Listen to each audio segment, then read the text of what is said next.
député de La République En Marche, et Louis Dragnel, chef du service politique d'Europe 1. Louis, il était rentré en campagne, le président de la République, avec ce discours, ou pas? Ou est-ce que ça reste dans l'exercice, encore une fois, de ses fonctions? Chaque semaine, le président rentre en campagne sur un sujet. Peu plus. Mais la sécurité reste quand même, si vous voulez, le bruit de fond quand même de cette campagne électorale, en tout cas qui a commencé sans être officiellement déclarée.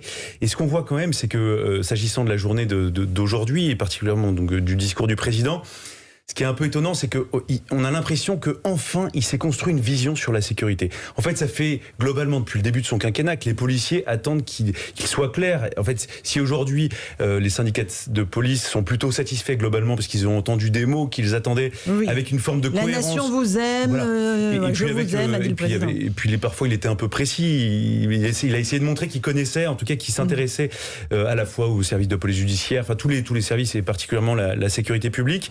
Du coup, voilà, le motif de satisfaction, c'est que enfin, ça y est, voilà, c'est un peu clair pour Emmanuel Macron.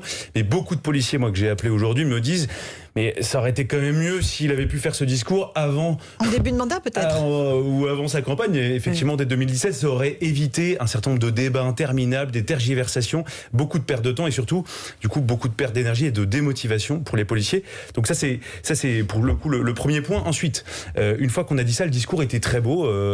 Beaucoup de policiers trouvent que, quand on les écoute, disent voilà, c'est ce qu'on attendait globalement. Ensuite, il y a quand même des interrogations, à la fois parce que il a présenté les grandes orientations de ce qu'il veut faire de la police de demain jusqu'en 2030 et de la gendarmerie. Mais ensuite, ce qu'il faut, c'est voir très concrètement, de manière opérationnelle, comment ça se passe. Parce qu'il ne faut pas oublier que Beauvau, le ministère de l'Intérieur, c'est à la fois une maison extraordinaire humainement, mais c'est aussi un peu une vieille dame. C'est-à-dire qu'il y a des états-majors, notamment en administration centrale. Il y a beaucoup d'inertie, c'est très complexe, très long de faire bouger les choses. Et puis enfin, donc le président a annoncé le fait qu'il y a une LOPSI, donc une loi de programmation qui permet de financer tous les programmes du ministère de l'Intérieur, qui sera présenté en Conseil des ministres en janvier prochain.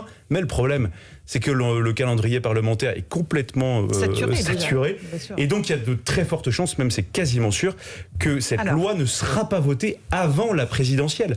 Donc, en fait, à ce rythme-là, on peut faire plein de promesses. Et c'est un peu le risque, l'écueil politique pour Emmanuel Macron, c'est que si sur tous les sujets, il promet plein de choses, de l'argent, du soutien, des effectifs... En se projetant à 10 ans... C'est génial, c'est quelque chose en fait de début de quinquennat. Alors vous me posiez la question au début, est-ce qu'il est en campagne? Bien en fait ça ressemble énormément, surtout à la présentation d'un programme de début de quinquennat. Et donc je pense que, en tout cas, Emmanuel Macron est dans cet état d'esprit. Alors Sacha Houlié.